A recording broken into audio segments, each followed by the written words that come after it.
মার্কিন যুক্তরাষ্ট্রের Vermont state ইউনিভার্সিটির ছাত্রদের স্নাতক অনুষ্ঠানে সম্মানসূচক ডক্টরেট ডিগ্রিতে ভূষিত করা হয়েছে ম্যাক্স নামের একটি বিড়ালকে।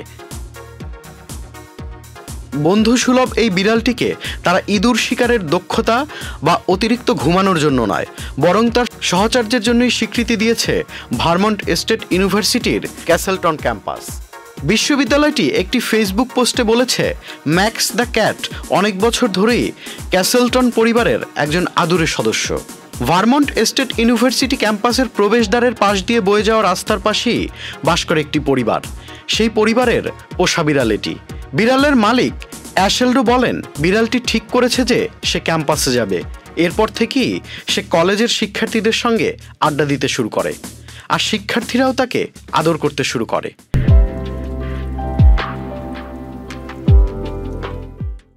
বিড়ালটি প্রায় 4 বছর ধরে ক্যাম্পাসে আসা যাওয়া করছে। বিড়ালটির পথের ধারে শুয়ে থাকতে দেখলেই সবাই তার সঙ্গে সেলফি নেয়।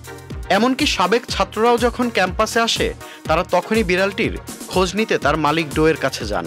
ডো তাদের কাছে বিড়ালটির মা হিসেবেই বেশি পরিচিত। তবে বিড়াল ম্যাক্সের ডিগ্রিটি তার মালিককে ডেকে দেওয়া হবে, কারণ বিশ্ববিদ্যালয়ের স্নাতক অনুষ্ঠানে বিড়ালকে আমন্ত্রণ জানানোর নিয়ম নেই। ভারমন্ট স্টেট ইউনিভার্সিটিতে যখন বিড়ালকে ডক্টরেট ডিগ্রি দেওয়া হয়, তখনই নোয়াখালী বিজ্ঞান ও প্রযুক্তি বিশ্ববিদ্যালয়ের বঙ্গমাতা ফজিলাতুন্নেসা মুজিব হলের অভ্যন্তরে কোনো ধরনের পোষা প্রাণী না রাখার নির্দেশনা দিয়েছে হল কর্তৃপক্ষ। কারণ হিসেবে বলা হয়েছে, বেশ কিছুদিন যাবৎ বিড়ালের আক্রমণ ও উৎপাতে আতঙ্কিত হয়ে দিন পার করছে বলে অভিযোগ ছিল বঙ্গমাতা শেখ ফজিলাতুন্নেসা মুজিব হলের আবাসিক শিক্ষার্থীদের। সম্প্রতি হলের একাধিক শিক্ষার্থীরা বিড়ালের কামড়ের শিকার হয়েছেন। বিড়ালগুলো ভ্যাকসিনেটেড না হয় টিকা নিতে হচ্ছে কামড় ও আছাড়ের শিকার হওয়া শিক্ষার্থীদের। ফলে বাকি শিক্ষার্থীরাও আতঙ্কে দিন পার করছিল। তাই এমন সিদ্ধান্ত নিয়েছে হল কর্তৃপক্ষ। Tanvir Limon, channel I.